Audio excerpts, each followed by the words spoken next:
नमस्कार, मी राजरत्न जोंधे. 9च्या बातम्यांमध्ये आपल्या सर्वांचं स्वागत. 24 तास नाही तर फक्त एका तासात आपण देशभरातील दिवसभराच्या महत्त्वाच्या राजकीय, सामाजिक, क्राईम आणि मनोरंजनासह इतर घडामोडींचा वेगवान आढावा घेणार आहोत. त्रिपुरारी पौर्णिमेनिमित्त श्रीमंत दगडूशेठ गणपतीला आज 451 मिष्टानांचं महानैवेद्य दाखवण्यात आलंय. नमस्कार, मी राजरत्न जोंधे. टॉप न्यूज मराठीमध्ये आपलं स्वागत. त्रिपुरारी पौर्णिमेनिमित्त श्रीमंत दगडूशेठ गणपतीला 451 मिष्टानांचा महानैवेद्य दाखवण्यात आलाय. श्रीमंत दगडूशेठ हलवाई सार्वजनिक गणपती ट्रस्ट सुवर्णयुग तरुण मंडळाच्या वतीनं त्रिपुरारी पौर्णिमेनिमित्त दगडूशेठ गणपती मंदिरामध्ये अन्नकोट आयोजित करण्यात आला. त्रिपुरारी पौर्णिमेनिमित्त आयोजित अन्नकोटाकरिता पदार्थ देण्याचं आवाहन ट्रस्टतर्फे करण्यात आलं होतं. त्यानुसार तब्बल 451हून अधिक प्रकारचे पदार्थ भाविकांकडून मंदिरात गोळा झाले. ते सर्व पदार्थ अन्नकोटामध्ये मांडण्यात आले. लाडक्या बाप्पासमोर मांडलेल्या वेगवेगळ्या पदार्थांचा भव्य अन्नकोट पाहण्याकरिता पुणेकरांनी सकाळपासूनच मोठी गर्दी केली होती. आपल्या भारतीय संस्कृतीप्रमाणे आज त्रिपुरी पौर्णिमा आहे आणि त्रिपुरी पौर्णिमेला गणरायांना आपण प्रतिवर्षी अन्नकोट सगळ्या भक्तांच्या वतीने अर्पण करत असतो. आज 443 विविध पदार्थांचा अन्नकोट हा भक्तांच्या वतीने श्रींना आपण अर्पण केलेला आहे. ह्याच्या मागची भावना हीच आहे की हे गणराया तुझ्या कृपेने आज हे सर्व अन्नधान्य आम्हाला प्राप्त होतंय. इथून पुढे देखील तुझी अशीच कृपा राहो. आमच्या बळीराजा याला सुखसमृद्धी प्राप्त हो आणि आवर्षणाचं संकट टळो आणि एक चांगला भारताला सुजलाम सुफलाम करण्यासाठी आम्हाला आशीर्वाद द्यावेत याकरता हा अन्नकोटाचं आपण आयोजन करत असतो. आणि हा भक्तांना उद्या प्रसाद म्हणून आपण या ठिकाणी वाटणार आहोत. त्याचप्रमाणे आज दीपोत्सव आहे आणि सायंकाळी मंदिराला लक्ष दिव्यांनी हे सजवण्यात येणार आहे. दिव्यांची सजावट या ठिकाणी करण्यात येणार आहे. त्यामुळे सर्वांना आपल्या माध्यमातून विनंती आहे की आपण गणपती बाप्पांच्या या अनोख्या दर्शनाचा, विलोभनीय दर्शनाचा लाभ घ्यावा. धन्यवाद. जय गणेश. भारतीय संविधानाच्या सन्मानार्थ पुण्यात संविधान सन्मान दौडचं आयोजन करण्यात आलं होतं. या संविधान सन्मान दौडमध्ये 31 देशातील विद्यार्थ्यांसह 7,000 स्पर्धक सहभागी झाले होते. डॉक्टर बाबासाहेब आंबेडकर सांस्कृतिक महोत्सव समिती, सावित्रीबाई फुले पुणे विद्यापीठ व डॉक्टर बाबासाहेब आंबेडकर संशोधन आणि प्रशिक्षण संस्था पुणे या बरोबरीनेच पुणे जिल्हा हौशी ॲथलेटिक्स असोसिएशनच्या संयुक्त विद्यमानं या संविधान सन्मान दौडचं आयोजन करण्यात आलं होतं. या स्पर्धेच्या सुरुवातीला भारतीय संविधानाच्या उद्देशिकेचं सामूहिक वाचन करण्यात आलं. यावेळी राज्याचे उच्च व तंत्रशिक्षण मंत्री चंद्रकांत पाटील यांच्यासह सावित्रीबाई फुले पुणे विद्यापीठाचे कुलगुरू डॉक्टर सुरेश गोसावी, मुख्य संयोजक परशुराम वाडेकर, शिवाजीनगर विधानसभा मतदारसंघाचे आमदार सिद्धार्थ शिरोळे, प्रभारी कुलसचिव डॉक्टर विजय खरे, पुणे शहर पोलीस आयुक्त रितेश कुमार, राहुल डंबाळे यांच्यासह विविध मान्यवर उपस्थित होते. नियम हे आपण स्वीकारले. आज 74 वर्ष पूर्ण होत आहेत. 75 वर्ष सुरू होत आहे. या अमृत महोत्सवी वर्षामध्ये अनेक प्रकारचे कार्यक्रम जे व्हायचे त्यात परशुरामजी वाडेकर जे या चळवळीतले भारतीय रिपब्लिकन पार्टीचे नेतेही आहेत आणि या ठिकाणी होणाऱ्या अशा प्रकारच्या कार्यक्रमांच्या समितीचे पण अध्यक्ष आहेत. त्यांनी संविधान दिन सन्मानाची एक दौड स्पर्धा आयोजित केली. त्याच्या उद्घाटनाच्या कार्यक्रमाला व्यासपीठावर अनेक मान्यवर उपस्थित आहेत. पण आपण सगळेजण 5 वाजल्यापासून केव्हा एकदा धावायला मिळतं अशा भूमिकेत सज्ज असल्यामुळे आता मी सगळ्यांचा उल्लेख न करता केवळ या विद्यापीठाचे कुलगुरू डॉक्टर सुरेश गोसावी सर आणि मंचावरील सर्व मान्यवर, प्रामुख्याने परशुरामजींचा मी उल्लेख केला की त्यांचं मी उल्लेखाच्या बरोबरीने अभिनंदन करेन की अशा प्रकारचे कार्यक्रम ते आठवणीने आणि भव्य दिव्य करत असतात. त्यांनी त्यांच्या भाषणामध्ये उल्लेख केलाच आहे आणि आपल्या सगळ्यांना माहिती आहे की भारत हा एकमेव देश असा आहे की ज्या देशाला स्वातंत्र्य मिळाल्याच्या पहिल्या दिवसापासून सर्वांना समान अधिकार मिळाले. अनेक देश असे आहेत जे प्रगत देश मानले जातात, तिथेही विशेषतः महिलांना मताचा अधिकार मिळण्यासाठी अनेक वर्ष संघर्ष करावा लागला. पण फक्त पुरुषाच्या बरोबरीने समान मताचा अधिकार मिळाला. आपला नेता, आपलं नेतृत्व निवडण्याचा समान अधिकार मिळाला. गरीब श्रीमंतांना समान अधिकार मिळाला. टाटाला 5 लाख मतं आणि धारावीच्या झोपडपट्टीत राहणाऱ्यांना अर्ध मत असं नाहीये. टाटांना एक मत आहे आणि धारावीतल्या झोपडपट्टीतल्या माणसाला एक मत आहे. असं या देशातली लोकशाही सुदृढ करण्याचा प्रयत्न बाबासाहेबांनी केला. त्यांनी फार मोठे उपकार आपल्यावर करून ठेवलेले आहेत. अशी घटना लिहिली की जी 1000 वर्ष बदलावीच लागणार. पुन्हा एकदा सोप्या शब्दात सांगायचं झालं तर घटना म्हणजे काय झाल्यास काय करावे, काय झाल्यास काय करावे, काय झाल्यास काय करावे, असं या देशात काय घडलं तर काय करता येईल अशा प्रकारचं दिशादर्शन या संविधानात आहे. आणि म्हणून या संविधान दिन सन्मानाच्या निमित्ताने आपल्या सर्वांना आवाहन करेन की आपण ती एकदा तरी शांतपणे वाचली पाहिजे. तर असं लक्षात येईल की सगळ्या प्रकारचं एकमेकावर चेक ठेवण्याची, बॅलन्सेस करण्याची व्यवस्था यात आहे. कायदे कोणी करावेत, अंमलबजावणी कोणी करावी, कायदे मोडले तर न्याय कोणी द्यावा, अशी सगळी रचना आहे. मी आपल्या सगळ्यांना संविधान दिनाच्या तर शुभेच्छा देईनच, परंतु बरोबर या दौडमध्ये खूप चांगला परफॉर्मन्स आपला व्हावा यासाठी सुद्धा शुभेच्छा देतो. आणि पुढे काही कार्यक्रम असल्यामुळे परशुरामजींना विनंती करतो की कार्यक्रम पुढे चालूच ठेवा. आमचे नेते राजेशजी पांडे या ठिकाणी उपस्थित आहेत, ते पुढचा कार्यक्रम चालू ठेवतील. आम्ही संविधान सन्मान दौड ठेवली होती. प्रचंड प्रतिसाद मिळाला. प्रचंड खूप 5:30 वाजल्यापासून सगळे स्पर्धक ग्राउंडवर होते. बक्षीस वितरण समारंभ खूप छान झालं. आणि हा जो उत्साह पाहिल्यानंतर एक आमच्या लक्षात आलं की पुढच्या वर्षी आम्ही 21 किलोमीटरची संविधान सन्मान दौड या ठिकाणी ठेवणार आहोत. ज्या ज्या स्पर्धकांनी सहभाग घेतला, पुणेकर नागरिकांनी सहभाग घेतला, प्रियांबलचं वाचन देखील सगळ्या पुणेकर नागरिकांनी केलं. त्या सर्वांचं मी मनापासून आभार मानतो. ज्या ज्या संघटनांनी आम्हाला सहकार्य केलं, ज्या ज्या मित्रांनी आम्हाला सहकार्य केलं, त्या सगळ्या मित्रांचं मनापासून आभार मानतो.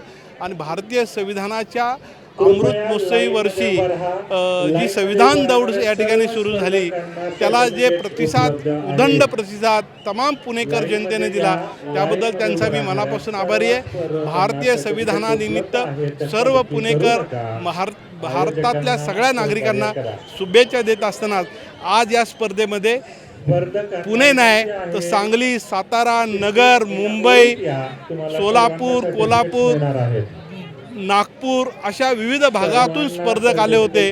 आणि विशेषतः 50 देशातील विविध नागरिक, महिला, विद्यार्थी यांनी देखील सहभाग नोंदवला. त्याबद्दल आम्ही खूप आनंदी आहोत. आयोजक या नात्याने मला खूप समाधान आहे की सर्वांचं मनापासून पुन्हा एकदा अभिनंदन. थँक्यू. आजच्या संविधानात रॅलीमध्ये सर्वात महत्त्वाचं जवळपास 30 देशांची मुलं ही सहभागी झालीत. त्याचबरोबर पुणेकरांनी ज्या पद्धतीने मागील वर्षी उत्स्फूर्त प्रतिसाद दिला होता, त्याच पद्धतीने यावर्षी दिलेला आहे. जवळपास 5000पेक्षा जास्त पुणेकर, विद्यार्थी, महिला, विशेषतः 68 वर्षाच्या महिलेनेही पूर्ण केलेली ही मॅरेथॉन. त्याच्यामुळे खऱ्या अर्थाने केवळ ही मॅरेथॉन नसून संविधान जागृती जी आहे ती झालेली आहे. पुढील वर्षी अजून चांगल्या पद्धतीने आमच्या आयोजकाच्या वतीने करेल. ही संविधान सन्मान रॅली जी आहे ते सावित्रीबाई फुले पुणे विद्यापीठातील डॉक्टर बाबासाहेब आंबेडकर विभाग, त्याचबरोबर डॉक्टर बाबासाहेब आंबेडकर सांस्कृतिक समिती पुणे आणि डॉक्टर बाबासाहेब आंबेडकर प्रशिक्षण व संशोधन केंद्र बार्टी, त्याचबरोबर पुणे जिल्हा ॲथलेटिक असोसिएशन यांच्या संयुक्त विद्यमाने केली होती. आणि अतिशय उत्साहाचं वातावरण सावित्रीबाई फुले पुणे विद्यापीठामध्ये आपल्याला पाहावयास मिळतं. असंच आम्ही पुढच्या वर्षी उत्साहाने आपल्यासमोर येऊ आणि त्याला प्रतिसाद मिळण्याची अपेक्षा करतो. धन्यवाद. पुण्यातील वानवडी परिसरात वाढदिवस दुबईत नेऊन साजरा न केल्यानं झालेल्या भांडणातून पत्नीनं घरगुती वादातून बांधकाम व्यावसायिक पतीचा खून केल्याची धक्कादायक घटना शुक्रवारी दुपारी 12:30 ते 1च्या दरम्यान वानवडी येथील एका उच्चभ्रू सोसायटीत घडली आहे. निखिल पुष्कराज खन्ना असं खून झालेल्या व्यक्तीचं नाव असून या प्रकरणी रेणुका निखिल खन्ना यांना वानवडी पोलिसांनी चौकशीअंती ताब्यात घेतलं आहे. मिळालेल्या माहितीनुसार रेणुका आणि निखिल यांचा प्रेमविवाह 2017 मध्ये झाला आहे. दरम्यान निखिल हे व्यवसायाने बांधकाम व्यावसायिक होते, तर त्यांच्या पत्नी रेणुका ही हाऊसवाईफ होती. दरम्यान निखिल खन्ना यांची एक शाळा देखील आहे. रेणुका यांचा नुकताच वाढदिवस पार पडला. आपला हा वाढदिवस दुबईला साजरा व्हावा म्हणून ते पती निखिल यांच्याकडे वारंवार हट्ट करत होते. मात्र काही कारणास्तव त्यांचा हा वाढदिवस दुबईला साजरा होऊ शकला नाही. त्यामुळे तसेच वाढदिवसा दिवशी पतीने मनासारखे गिफ्ट देखील दिले नाही. त्यामुळे रेणुका आणि निखिल यांच्यामध्ये मोठ्या प्रमाणात वाद निर्माण झाला होता. दरम्यान या घटनेबाबत वानवडी पोलिसांनी नेमकी काय माहिती दिली आहे पाहूया. वरिष्ठ पोलीस निरीक्षक Wanwadi police station. Wanwadi police स्टेशनच्या हद्दीमध्ये गंगा शाटेलय ही इमारत आहे, ही सोसायटी आहे. त्या सोसायटीमध्ये A5 या बिल्डिंगमध्ये निखिल खन्ना आणि रेणुका खन्ना हे दोघे राहतात. त्यांच्याबरोबर त्यांची सासू आणि सासरे हे दोघेही राहतात. दुपारी सासू सासरे कामानिमित्त बाहेर गेले होते. निखिल आणि रेणुका यांच्यामध्ये बड्डेला गिफ्ट दिलेलं नाही, ॲनिव्हर्सरीला गिफ्ट दिलेलं नाही आणि दिल्लीला त्यांच्या भावाच्या मुलीच्या बड्डेसाठी जायचं आहे याच्यासाठीही काही सकारात्मक प्रतिसाद त्यांनी दिलेला नाही. त्यामुळे त्यांच्यामध्ये खटके उडत होते. आज दुपारी 1:30च्या अगोदर याच कारणावरून या दोघांमध्ये भांडण झालं आणि या भांडणामध्ये रेणुका यांनी निखिल यांच्या तोंडावर ठोसे मारले. त्यामध्ये निखिल यांच्या नाकाचे हाड फ्रॅक्चर झालेले आहे, दात पण तुटलेला आहे. याच्यामध्ये प्रचंड रक्तस्राव झाला. याची माहिती आम्हास मिळाल्यानंतर आम्ही तातडीने घटनास्थळी गेलो. अगोदर प्राथमिक त्यांना उपचार देणे गरजेचे असल्यामुळे तातडीने त्यांना ससूनला हलवण्यात आलं. डॉक्टरांचे उपचार सुरू होते. डॉक्टरांनी त्यांना मयत घोषित केलेलं आहे. शुक्रवारी देखील त्यांच्यामध्ये वाद झाला. याच वादातून पत्नी रेणुका हिने निखिल याच्या तोंडावरती जोराचा ठोसा मारला. तो ठोसा एवढा जोरात होता की तो त्याच्या नाकावरती बसला आणि तो जागीच कोसळला. जागी कोसळल्याच्यानंतर त्यांनी तातडीने त्यांचे सासरे डॉक्टर खन्ना यांना या घटनेची माहिती दिली. डॉक्टर खन्ना हे तातडीने घटनास्थळी दाखल झाले आणि त्यांनी तातडीने निखिल यांना CPR देण्याचा प्रयत्न केला. पण निखिलने कसल्याही प्रकारचा प्रतिसाद न दिल्यामुळे त्यांनी याबाबतची माहिती वानवडी पोलिसांना दिली आहे. दरम्यान सदर प्रकरणाचा पुढील तपास वानवडी पोलीस करत असून निखिल खन्ना यांच्या खुनामागे दुबईला घेऊन न जाणं हे एकमेव कारण आहे की आणखी कोणतं वेगळं कारण आहे, याबाबतचा मोठा खुलासा पोलीस तपासात उघड होतो का हे पाहणं महत्त्वाचं असणार आहे. अशाच ताज्या आणि महत्त्वपूर्ण बातम्यांसाठी पाहत रहा टॉप न्यूज मराठी. आपला महाराष्ट्र आपली बातमी. आणि आता top news Marathi channel Jio टीव्हीच्या OTT प्लॅटफॉर्मवर तेही. बारामती माझी कर्मभूमी आहे, पण मला वर्ध्यातून निवडणूक लढवायला आवडेल असं मोठं विधान राष्ट्रवादी काँग्रेसच्या खासदार सुप्रिया सुळे यांनी केले. या कार्यक्रमासाठी उपस्थित राहिलेले आपल्या ज्येष्ठ ज्येष्ठ मार्गदर्शक डॉक्टर लवाटे, आमच्या मार्गदर्शिका बसंती रॉय, फरीदा लांबे, महेंद्र भाऊ, ज्यांचा कौतुक आपण करण्यासाठी जमलेलं होतं असे निलेश निमकर, दीपालीताई, बाळासाहेब गोडेसर, व्यासपीठावरील मान्यवर आणि उपस्थित बंधू आणि भगिनींनो, आज खरं तर मुंबईकरांसाठी आणि भारतासाठी हा एक खूप महत्त्वाचा दिवस आहे. कारण का दोन वेगळ्या खूप मोठ्या घटना या देशात झालेल्या आहेत. एक खूप आनंद आणि अभिमान देणारी आणि दुसरी एक खूप दुःख देणारी. 26 तारखेला आपण संविधान दिन साजरा करतो.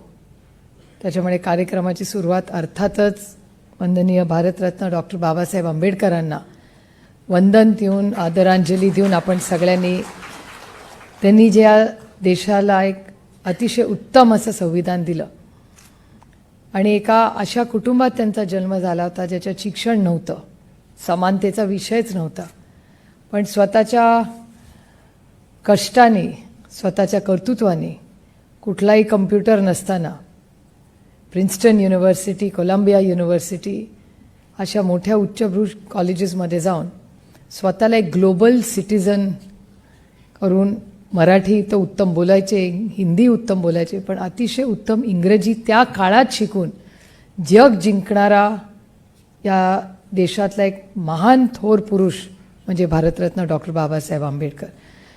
आपण अनेक वेळा खूप त्यांना छोट्या चौकटीत अडकवतो, हा माझा आरोप आहे आपल्या सगळ्याच नागरिकांवर.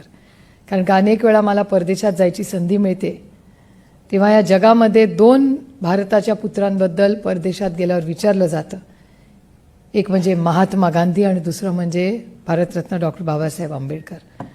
त्यामुळे त्या दोघांबद्दल भारतातही जेवढी आस्था प्रेम आणि आदर्श आहे तेवढा जगातही आहे.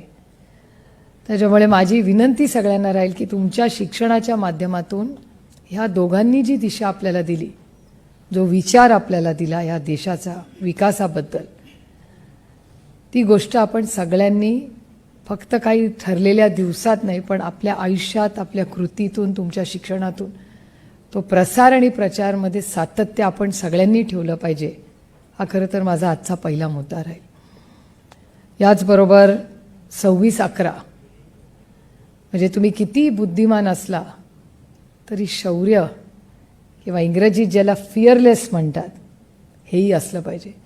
आणि आज आम्ही सगळे मुंबईकर तुमच्या समोर उभे आहोत, कारण ह्या मुंबईवर जेव्हा हल्ला झाला तेव्हा मीही मुंबईत होते त्या दिवशी, आणि आपल्या पोलीस यंत्रणेने जो त्याग केला हल्ला झाल्यावर, नाहीतर ही संपूर्ण मुंबई त्या दिवशी उद्ध्वस्त झाली असती. तर त्या महाराष्ट्राच्या संपूर्ण पोलीस यंत्रणेला मी मनापासून आभार मानते, आदरांजली आणि श्रद्धांजली अर्पण करते, ज्या कुटुंबांनी त्या दिवशी एवढा मोठा त्याग केला. त्याच्यामुळे आपली सगळी मुंबई वाचली. आणि तो फक्त महाराष्ट्र किंवा मुंबईसाठी नाही, जगासाठी एक काळा दिवस म्हणून 26/11कडे बघितलं जातं. आणि ह्या कॉन्फरन्स करत असताना नेहमी ह्या दोन ची विचित्र, म्हणजे एक खूप आपल्याला अभिमानाचा दिवस आणि दुसरा अतिशय दुःखाचा दिवस, पण याचा सुवर्ण मध्य साधून शेवटी आपल्याला पुढे जायचं आहे. त्या दोन्ही घटनेतून काहीतरी शिकून पुढे जायचं आहे हे ध्येय ठेवून कैलासवासी यशवंतराव चव्हाणांच्या विचाराचा वारसा हा ही संस्था पुढे न्यायचा एक प्रांजळ प्रयत्न करते. आणि त्याच्यात तुम्ही जी साथ आम्हाला देता याबद्दल मी तुमचे आभार मानते. आणि आज चव्हाण सेंटरमध्ये मनापासून आपल्या सगळ्यांचं स्वागत करते. आज माझ्याच्या आधीच्या भाषणांमध्ये सरांचं सेशन अतिशय उत्तम झालं. मी थोडंसं ते ऑनलाईन बघितलं, नंतर 26/11च्या कार्यक्रमाला मी गेले. पण आल्यानंतर मला फरीदाताई आणि बसंतीताई दोघी असं म्हणाल्या की फक्त त्यांचं दिवसभराचं 5 वाजेपर्यंत प्रश्नाचं आणि उत्तरांचं सेशन ठेवलं असतं तरी चाललं असतं. आणि म्हणजे इतके अतिशय उत्तम संवाद तो झाला.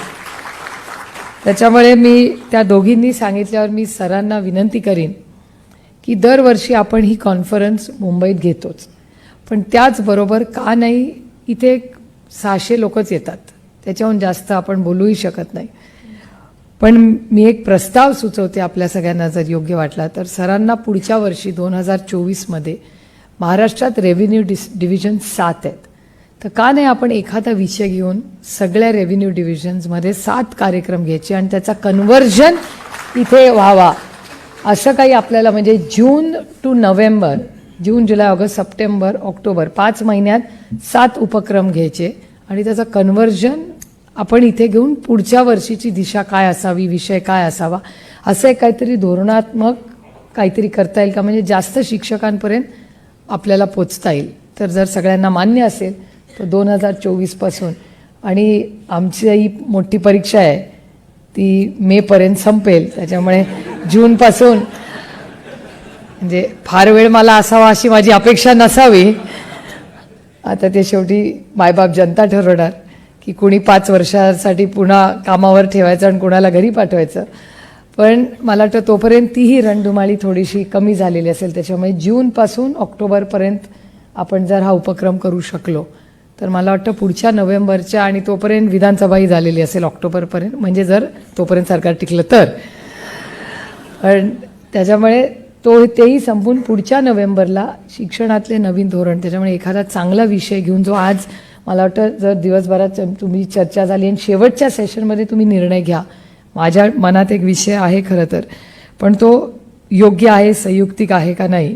कारण की इथे बसल्या बसल्या जेव्हा मी सगळी भाषणं ऐकत होते, मला शिक्षणाच्या समोरचं सगळ्यात मोठं आव्हान आज आर्टिफिशियल इंटेलिजन्स वाटतं.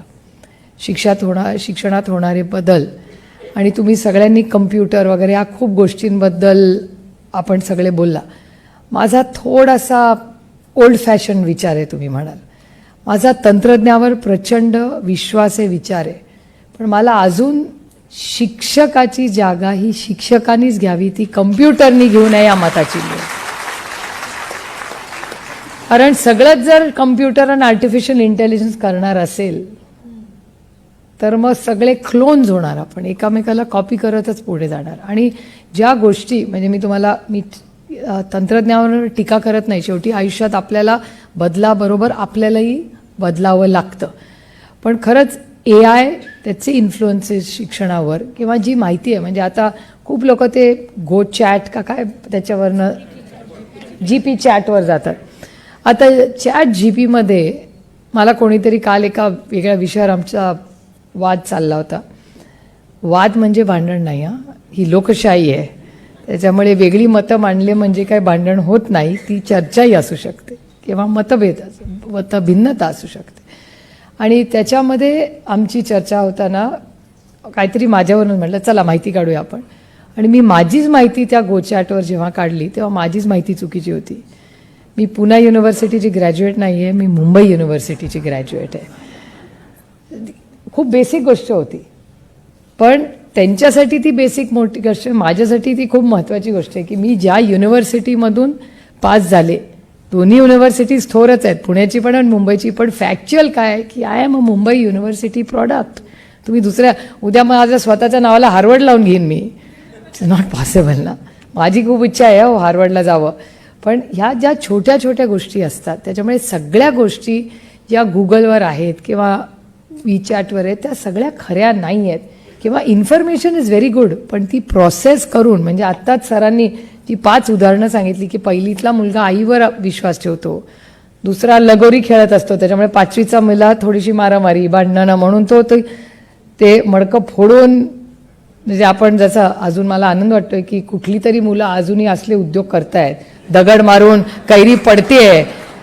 म्हणजे आम्ही हे लहानपणी सगळे चिखलातले खेळ, मारामाऱ्या, लगोरी हे सगळं केलेलं आहे. आजकालच्या आयांमध्ये माझं थोडंसं भांडण असतं की मुलांचे कपडे खराब झाले तर प्रॉब्लेम काय आहे. सगळ्यांना त्यांची मुलं टिपटॉप दिसलेली का हवी, आणि चिखल लागला तर त्या काळ्या मातीचमुळे आपण आहोत ना. सगळ्यांची मुलं टिपटॉप दिसायला पाहिजे तर सर्फ आहे ना, जर तो गेलाच नाही चिखलात तर सर्फचा धंदा कसा चालणार. इट्स अ विशियस सर्कल ना, आपले सगळे स्टेक होल्डर्स आणि इट्स अ व्हील. त्यामुळे ते टिपटॉप राहण्याचं जे खूप एक मोठं बागुलबुवा आज सगळीकडे झालेलं आहे. त्यामुळे पुन्हा एकदा मी टेक्नॉलॉजीकडे येते की टेक्नॉलॉजी ड्रिव्हन हे खरंच फ्युचर जरी असलं तर त्याच्यात शाळेचा रोल, शिक्षकाचा रोल, शिक्षकाची डिपेंडेबिलिटी, शिक्षण मेथडॉलॉजी. आता मी सर तुमचाच उदाहरण घेते, तुमच्या आणि ताईंच्या दोन्ही व्हिडिओजमध्ये मला वेगवेगळ्या इनोव्हेटिव्ह मेथडॉलॉजीज दिसल्या. म्हणजे मी बघितलं एक मुलगा, मला असं वाटतं तो घड्याळ कदाचित तुम्ही शिकवत असाल, मी अजून आमच्याकडे चिन्ह आहे म्हणून तेच उदाहरण घेते आहे मी आपला. त्याच्यामुळे माझा अदृश्य शक्तीवर विश्वास आहे, त्याच्यामुळे काही होऊ शकतं. आणि मी सायंटिफिक टेम्परवाली मुलगी आहे, त्याच्यामुळे माझी श्रद्धा आहे, अंधश्रद्धा नाही आहे. माझ्याबद्दल गैरसमज नसावे, पण आजकाल हा देश अदृश्य शक्तीवरच चाललाय. पण तरी शेवटी सायन्स विल इव्हेंच्युअली विन. त्याच्यामुळे काही झालं असेल, बागुलबुवा वगैरे येत असतात, पण शेवटी सायन्स, तंत्रज्ञान आणि लॉजिकनीच देश आणि जग चालतं. ते आता करू आम्ही 2024मध्ये, ठीक.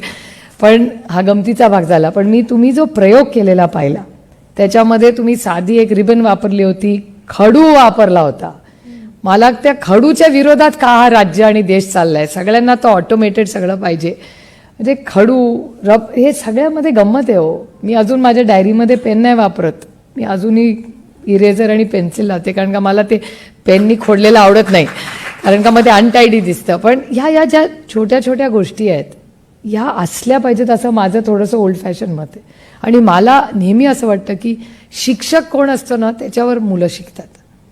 त्याच्यात एखाद्या विषयाची आवड कोण निर्माण करतं त्याचा केंद्रबिंदू शिक्षकच असतो. एखादा शिक्षक मुलांचं नाही पटलं तर मुलं कोमजून जातात की नाही होत. आणि एखादा शिक्षक ॲप्टिट्यूड नसलं तरी मुलातून केवढं क्रिएटिव्ह करू शकतो अशी असंख्य उदाहरणं म्हणजे तुम्ही सगळे आहात.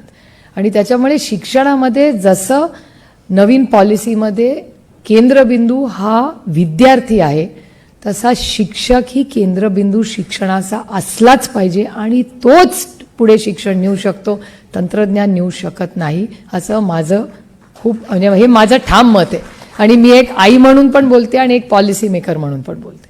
त्याच्यामुळे शिक्षकांशी चर्चा करून जर तुम्हाला योग्य वाटलं तर पुढचं सगळं वर्ष आपण तंत्रज्ञान, कारण का आजकाल काय होतं कुठल्याही शाळेत गेलं ताई आम्हाला कम्प्युटर पाहिजे, तुला कशाला कम्प्युटर पाहिजे सारखे, तुम्ही एवढं छान इनोव्हेशन तुम्ही करता तर कशासाठी तुम्हाला, म्हणजे कम्प्युटर असलाच पाहिजे ते पण असलं पाहिजे, पण त्याच्यातला नात्यातला जो ओलावा आहे, IQ इज एक्स्ट्रॉर्डिनरीली इम्पॉर्टंट, पण EQ नसेल तर तुम अच्छा नेता नाही बन सकते.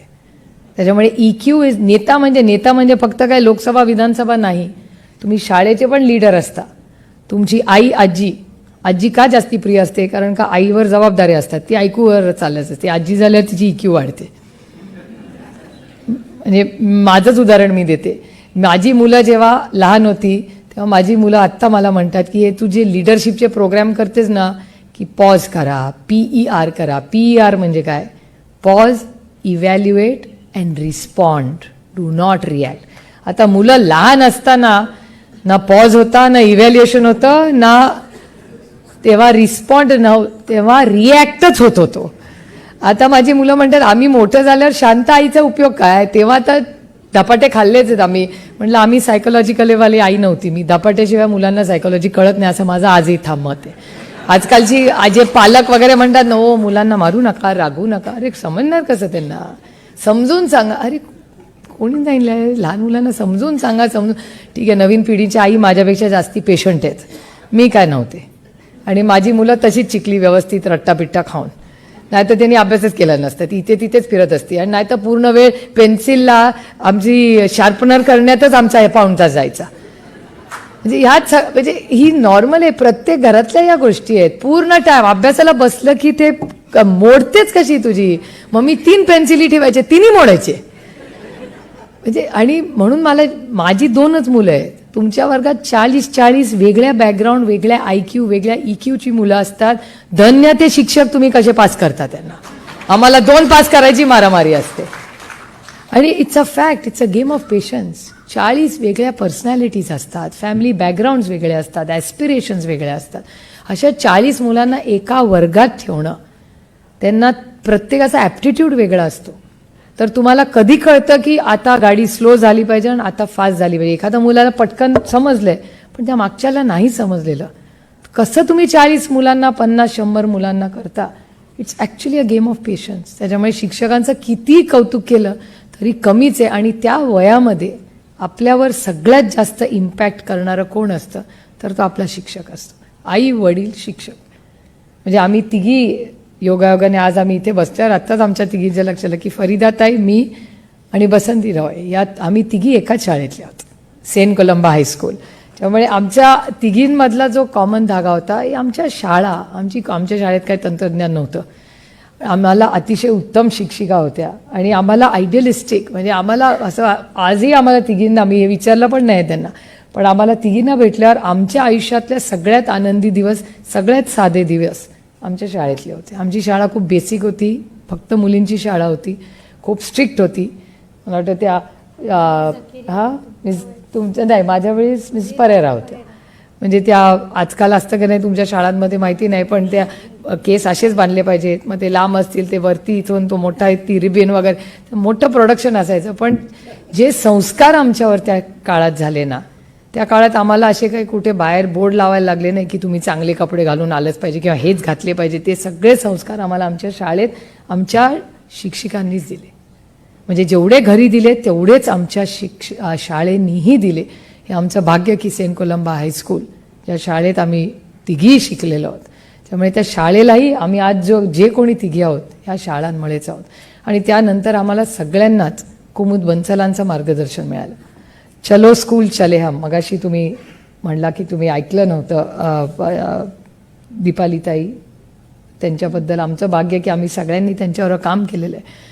आणि कुमुद बन्सलांनी, तुम्हाला आजही आठवत असेल, ती एक पेन्सिल असते आणि त्याच्यावर एक मुलगा आणि एक मुलगी बसलेले असतात. सर्व शिक्षा अभियान. ते सर्व शिक्षा अभियान अटलजींच्या काळात जे सुरू झालं त्याचं सगळं नेतृत्व, इनोव्हेशन जे काय झालं ते कुमुद बन्सलांनी केलं. आणि अनेक वर्ष त्या इथेही शिक्षिका, एज्युकेशन सेक्रेटरी होत्या.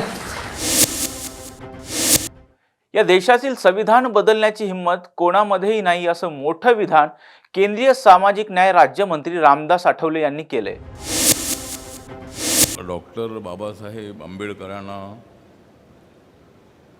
संविधान दिनाच्या निमित्ताने त्यांना विनम्र अभिवादन करतो आणि आज माझा निघून गेला आहे सीन, आज माझा निघून गेला आहे सीन, कारण आज आहे संविधान दिन। आपणाला समाजकारण करायचं नाही हीन, आपणाला समाजकारण करायचं नाही हीन, कारण आपणाला डोळ्यासमोर ठेवायचं आहे नेहमी संविधान दिन। तर संविधान दिनाच्या निमित्ताने आज या ठिकाणी doctor Babasaheb Ambedkar international research centre, university of Mumbai, doctor Babasaheb Ambedkar research and training institute, BARTI, Pune, in collaboration with London School of Economics and Political Science, organized one-day conference on the problem of rupee, its origin and its solutions.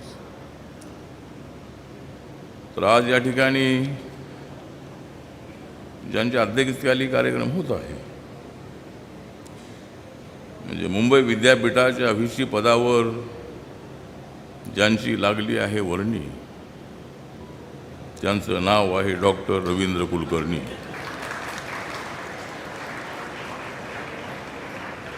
शिक्षण क्षेत्रात त्यांची चांगलीच होती करणी, शिक्षण क्षेत्रात त्यांची चांगलीच होती करणी, म्हणून महाराष्ट्र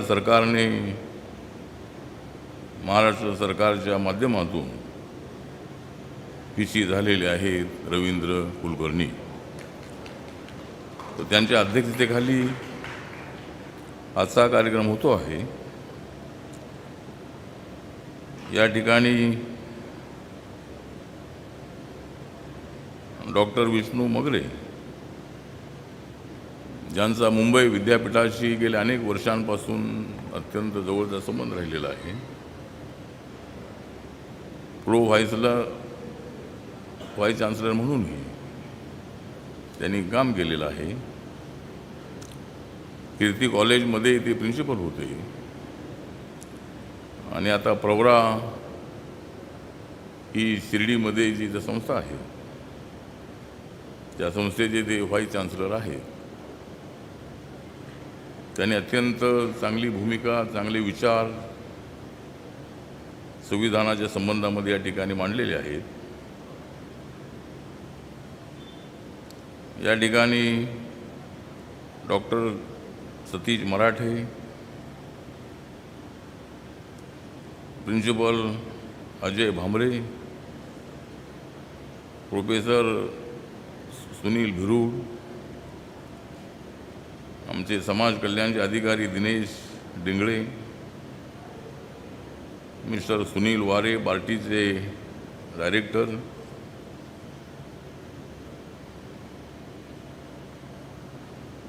त्यानंतर आमचे जवी पवार, आमचे पॅन्थरचे नेते आहेत,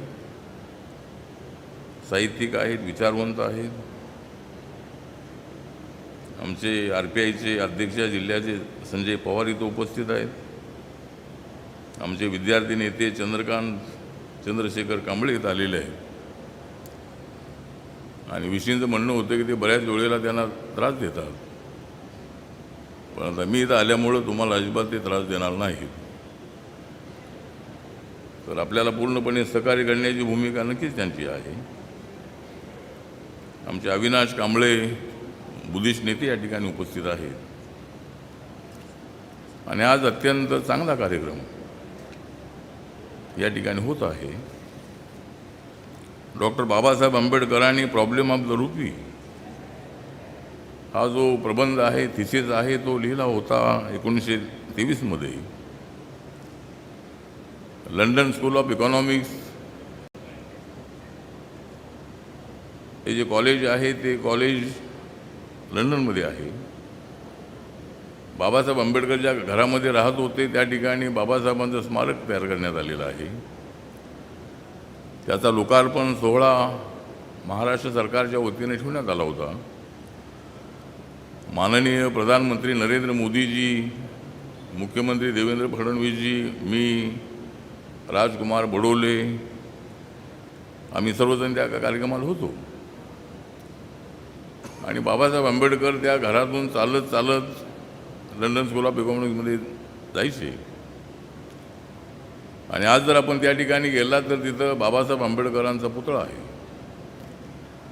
लाखो विद्यार्थी शिकून तिथून गेलेले आहेत, पण बाबासाहेब आंबेडकरांचा पुतळा त्या कॉलेजमध्ये आपल्याला पाहायला मिळतो. बाबासाहेब आंबेडकरांना बॅरिस्टर पदवी ज्या ठिकाणी मिळाली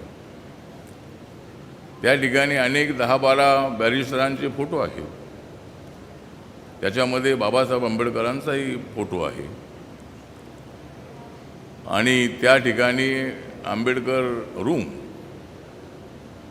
म्हणून त्या ठिकाणी आहे. कधी आपण लंडनला गेला तर त्या ठिकाणी बाबासाहेब आंबेडकरांचा आतमध्ये फोटो आहे, त्यांच्या नावाने ती रूम आहे. आपण जाऊन त्या ठिकाणी काही पुस्तकं त्या ठिकाणी आहेत. तर बाबासाहेब आंबेडकरांनी प्रॉब्लेम ऑफ द रुपी हा जो प्रबंध लिहिला आहे त्याच्यामध्ये बाबासाहेब आंबेडकर मोठे इकॉनॉमिस्ट होते. आणि भारताच्या रुपयाला जर जास्त किंमत मिळवून द्यायची असेल, डॉलर आहे, पाऊंड आहे, बात आहे, यापेक्षा रुपयाची किंमत कमी आहे, तर ती किंमत आपल्याला वाढवायची असेल तर जे काही करणं आवश्यक आहे त्या गोष्टी केल्या पाहिजेत. आणि जर आपल्याला देशाचा विकास करायचा असेल तर त्यासाठी ब्लॅक मनी जी आहे ती ब्लॅक मनी देशामध्ये वाढता कामा नये. सरकारकडं मॅक्झिमम जो आहे तो महसूल आला पाहिजे. त्या महसुलातून लोकांचा विकास झाला पाहिजे. शिक्षण क्षेत्रासाठी पैसा मिळाला पाहिजे. झुगी झोपडीमध्ये राहणाऱ्या लोकांना पक्कं घर मिळालं पाहिजे. उपाशी तापाशी राहणाऱ्या लोकांना पोटभर खायला मिळालं पाहिजे. ग्रामीण भागाचा विकास झाला पाहिजे. रस्त्यांचा विकास झाला पाहिजे. उद्योगांचा विकास झाला पाहिजे. अनएम्प्लॉयमेंट जे आहे ते खत्म झालं पाहिजे. आणि यासाठी आपणाला बाबासाहेबांनी सांगितलं होतं की 10 वर्षानंतर एकदा नोटबंदी केली पाहिजे. तर अशा पद्धतीने बाबासाहेब आंबेडकर हे सगळ्या बाबींचा विचार करत होते. संविधान हे जे आहे ते डॉक्टर राजेंद्र प्रसाद यांच्या अध्यक्षतेखाली जी संविधान सभा होती. आपण दिल्लीला गेला असाल तर सेंट्रल हॉल आहे. एका बाजूला लोकसभा आहे, दुसऱ्या बाजूला राज्यसभा आहे, मध्ये ते सेंट्रल हॉल आहे. त्या सेंट्रल हॉलमध्ये संविधान सभा होत होती. त्या ठिकाणी मिटिंगा होत होत्या. आणि बाबासाहेब आंबेडकरांना ड्राफ्टिंग कमिटीचे चेअरमन म्हणून त्यांच्यावर संविधान लिहिण्याची मोठी जबाबदारी होती, ड्राफ्ट करण्याची जबाबदारी होती. आणि 26 अलीपूर रोड या ठिकाणी ते राहायचे. त्या ठिकाणी त्यांचा बंगला होता. रात्र ते जागायचे.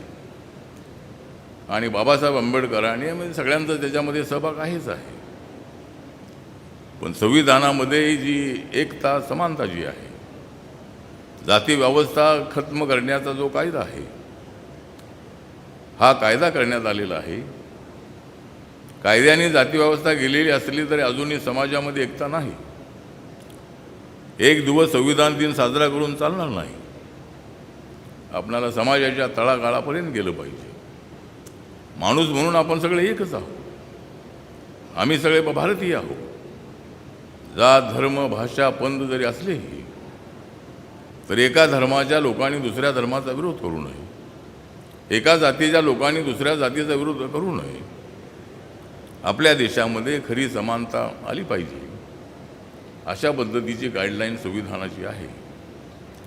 सगळ्याच गोष्टी कायद्याने होतात असं नाही आहे. संविधान जे आहे ते संविधान बाबासाहेब आंबेडकरांच्या नेतृत्वाखाली जे स्थापन झालेलं आहे, बनलेलं आहे, ते संविधान बदलणार अशा पद्धतीची चर्चा अनेक वेळेला होत असते.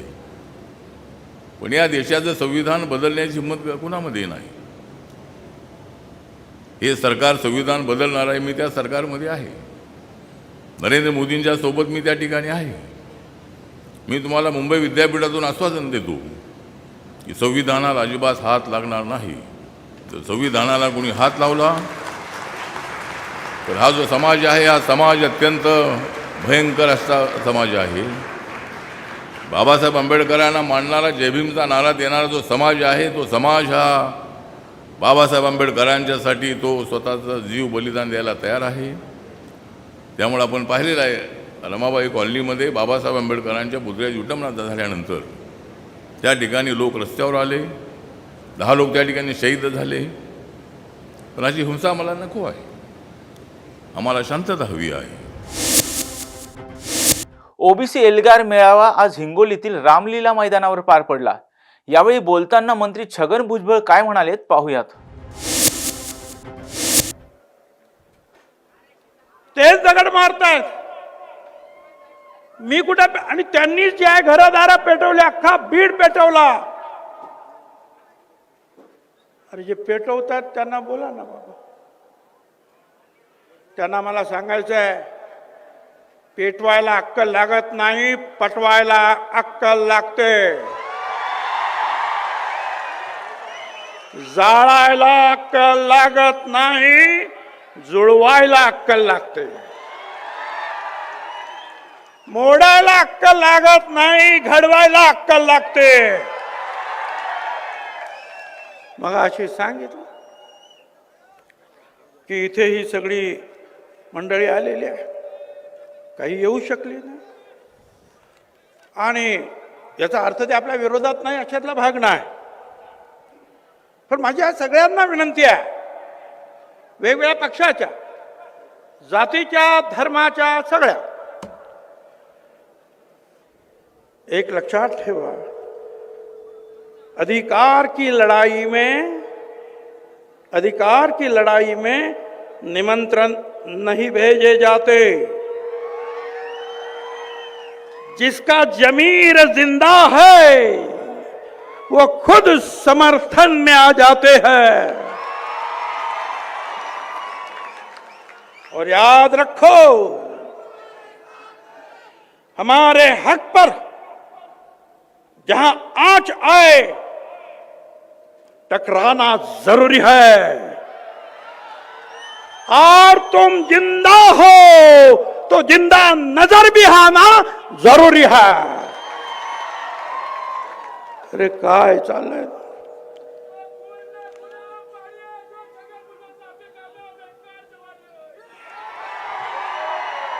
आता नवीनच बोलायला लागले.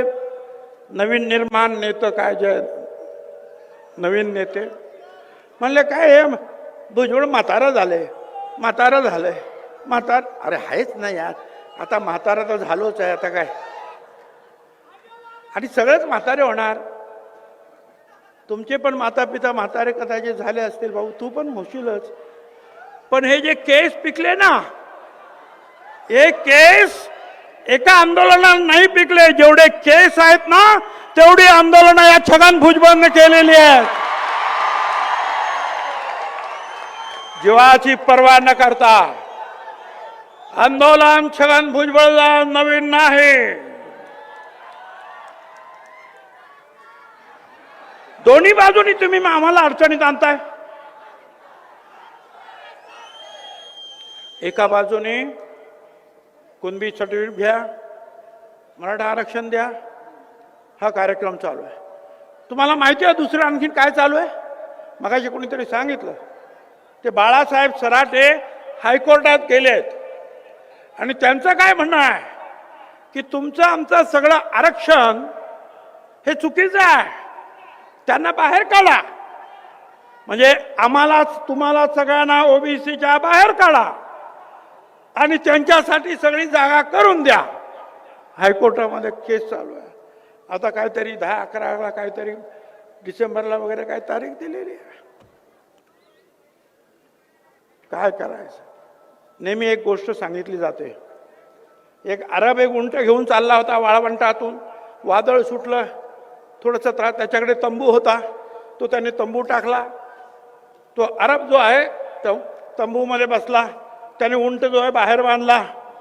आता धूळ उडायला लागल्यावर तो उंट म्हणाला त्या अरबाला, जरा फक्त तोंड लपवायला त्या डोळ्यामध्ये ना ते सगळं वाळू जाते. अरब बोला, बरं आहे बाबा, येऊ दे तुझं आत तोंड. मग आणखीन थोड्या वेळा म्हणा, थोडं आणखी जरा आत येऊ दे. सगळ्या अंगावरचे जे आहे ना फार त्रास होऊन राहिला. तो बोलला, ये थोडासा आतमध्ये. असं करता करता अख्खा उंट जो आहे तो त्या तंबूत आला आणि जो अरब होता तंबूचा मालक त्याला बाहेर ढकललं. हे असं चाललेलं आहे, आम्हाला हे द्या, आम्हाला ते द्या, आणि तुम्हाला बाहेर ढकला. मला काही वेळेला कळत नाही. जाळपोळ आम्ही केली नाही, वेगवेगळ्या समाजाच्या लोकांची जाळपोळ झाली, वेगवेगळ्या पक्षाच्या लोकांची जाळपोळ बीडमध्ये झाली. मला तर हे कळत नाही की मी त्या क्षीरसागर साहेबांच्या घरी गेलो आणि त्यांच्याशी मी बोललो. त्यांची लेकरं बाळं जे आहे कशी तरी वाचली होती. समोरून बॉम्ब फेकले होते, पेट्रोल बॉम्ब, धूर सगळा, गाड्या सगळ्या फटाफट फटाफट उडाल्या. त्यांच्या घरच्या महिलांनी, पोस्ट ग्रॅज्युएट डॉक्टर्स, पाठीमागे उंच भिंत, बाहेर जायचं कसं काय, रस्ता बंद. खुर्चीवर उभं राहून त्यांनी त्यांच्या लेकरांना असं वरती केलं. समोरच्या पलीकडच्या बाजूने मुसलमान समाजाचे बांधव आले आणि त्यांना त्या लेकरांना ओढून घेतलं आणि घरी घेऊन गेले. छत्रपती शिवरायाचं आम्ही नाव सांगतो. आपल्याच स्वकीयांना, आया बहिणींना अशा प्रकारची वागणूक संदीप क्षीरसागर यांचा मला फोन आला. भुजबळ साहेब, तुम्ही माझ्या घरी आलात, पण मी रोहित पवारांबरोबर संभाजीनगरमध्ये आहे. संभाजीनगरमध्ये आहे. म्हटलं ठीक आहे, काय असेल ते काम करून घ्या. नंतर बघतो तर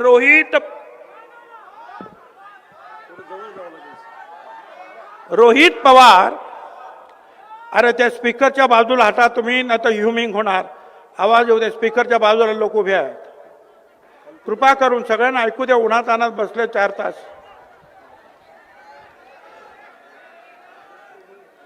तर म्हणाल मी औरंगाबाद म्हणजे संभाजीनगरला आहे. संध्याकाळी मी पाहतो तर ते नवीन नेते झोपलेले आहेत हॉस्पिटलमध्ये आणि रोहित पवार त्या संदीप क्षीरसागरला घेऊन तिकडे गेले. सांगतात, सर सर हे संदीप क्षीरसागर आले. सर झोपलेले नवीन नेते. हे म्हणतात, सर संदीप क्षीरसागर. मी विचार केला मनातल्या मनात की काय म्हणाले असतील हे संदीप क्षीरसागर आणि हे लोक. मी कल्पना केली, कदाचित असं म्हटलं असेल त्यांनी, सर ते बॉम्ब फेकले ना, त्या अर्धाच बंगला जळाला आणि एकही मेला नाही, माफ करा. हा,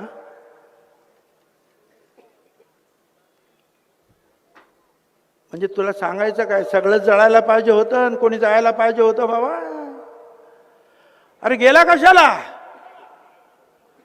त्याची माफी मागायला का? तर त्याने तुझं घर जाळलं, तुझी बायका पोरं जे संकटात टाकली, आणि हे रोहित पवार त्यांना घेऊन जातात.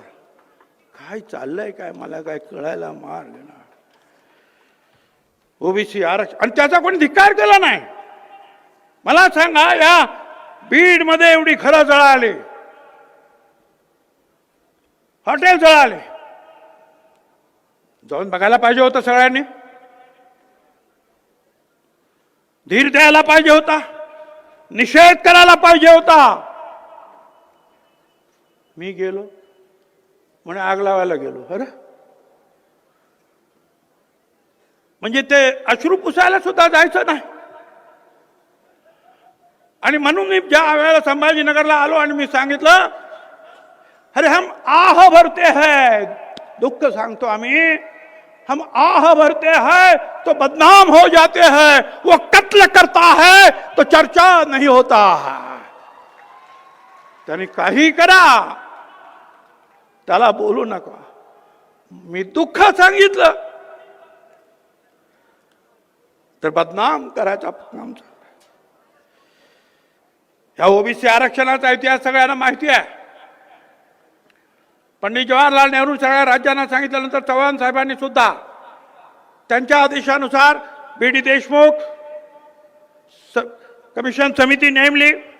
14% आणि 68 सालामध्ये रिपोर्ट आला आणि वसंतराव नाईक साहेबांनी त्यावेळेला मुख्यमंत्री असताना त्याची अंमलबजावणी केली. आणि त्याच्यामध्ये जे आहे वेगवेगळं आरक्षण जे आहे सगळ्यांना देण्यात आलं. भटक्या विमुक्तांना सुद्धा वेगळं आरक्षण दिलं. त्या ओबीसी मध्येच दिलं, त्यांना वेगळं काढून दिलं.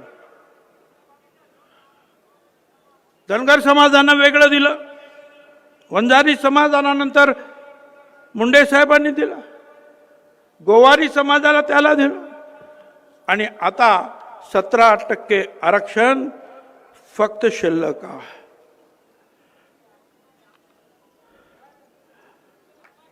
पहिलं आरक्षण वसंतराव नाईक यांनी दिलं 14%. आणि दुसरं आरक्षण जे आहे मंडल कमिशनची अंमलबजावणी करून शरद पवार साहेबांनी जे आहे आपल्याला दिलं ते 27%. आणि शरद पवार साहेबांना कुणाचं आरक्षण कमी करायचं आणि कुणाला नवीन टाकायचं त्यांच्या हातात नव्हतं, पण त्यांनी अंमलबजावणी केली. त्याबद्दल मी त्यांचा आभारी आहे. सरकारी नोकरीमध्ये जे आहे त्या दिवशी आकडे आले, ह्या ओबीसी समाजाला जे 27% आरक्षण पाहिजे आहे ते फक्त 9.5% आरक्षण या ओबीसी समाजाला आहे. 1,30,000 जागांचा आमचा अनुशेष आहे या ओबीसी समाजाचा. 1,30,000 या आरक्षण अगोदर भरा. आज या 10% आरक्षण जे आहे मोदी साहेबांनी दिलं, त्याचा फायदा कोणी घेतला? मराठा समाजाने 85%, त्या 10% मराठा समाज, उरलेल्या 40% मराठा समाज आणि आमच्या 27% सुद्धा त्यांनी आरक्षण घेतलं. सगळ्यात जास्त लाभ जो आहे हा त्यांना झाला. बोलण्यासारखं आज सांगायचं झालं तर जो गायकवाड रिपोर्ट सुप्रीम कोर्टात गेला मराठा आरक्षणासाठी, त्यांच्या समोर मांडणी काय होती? मराठा समाजाला लोकसेवा आयोगातील जे प्रतिनिधित्व आहे ते ए ग्रेडमध्ये 33.5%, बी ग्रेडमध्ये 29%, सी ग्रेडमध्ये 37% आणि डी ग्रेडमध्ये 36%. एका मराठा समाजाला हे आरक्षण जे आहे ते तुमचं जे आहे लोकसेवा आयोगातून दिलं गेलं. हे गायकवाड समितीने सुप्रीम कोर्टात मांडलं आणि मग सर्वोच्च न्यायालय म्हणालं जो समाज स्वतःच्या बळावर खुल्या वर्गातून लोक सेवेतील एवढ्या जागा पटकवतो, त्याच्यासाठी खरं तर ही अभिमानाची गोष्ट आहे. कुठल्याही परिस्थितीत मराठ्यांना पुरेसं प्रतिनिधित्व नाही असं म्हणता येणार नाही आणि म्हणून आरक्षण देता येणार नाही. उच्च दर्जाचे IAS, IPS, कलेक्टर, SP, ऐका, मराठा समाज 15.5%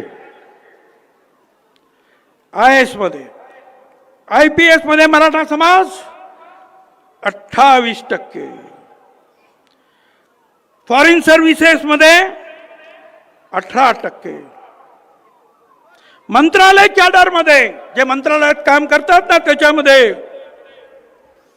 A ग्रेड मध्ये 37.5%, B ग्रेडला 52%, C ग्रेडला 52% आणि D ग्रेडला 55%.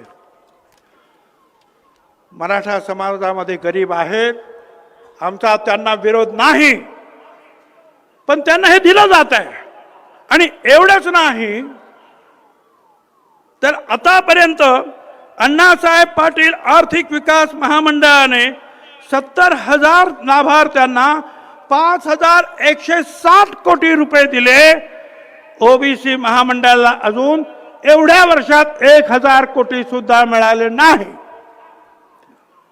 वेगवेगळ्या अभ्यास मगाशी सांगितलं, यात 31,000 म्हणजे 10% जे आरक्षण आहे EWS, जे 10%चं आरक्षण दिलं मोदी साहेबांनी, त्याच्यामध्ये त्या आरक्षणामध्ये वेगवेगळ्या अभ्यासक्रमामध्ये 78% मराठा समाजाला आरक्षण मिळालं. लोकसेवा आयोगाने नियुक्त्या दिल्या. 650 नियुक्त्यांपैकी 85% नुकतं काय मागच्या ह्या 8-10 महिन्यात 85% नियुक्त्या मराठा समाजाच्या. राजर्षी शाहू महाराज शिक्षण शुल्क, शिष्यवृत्ती, पंजाबराव देशमुख वसतिगृह निर्वाह भत्ता मराठा समाजातील 2,13,000 लोकांना आतापर्यंत 10,500 कोटी रुपये वाटण्यात आले. आजच्या 9च्या बातम्यांमध्ये इथेच थांबण्याची वेळ झाली आहे. पाहत रहा टॉप न्यूज मराठी, आपला महाराष्ट्र, आपली बातमी.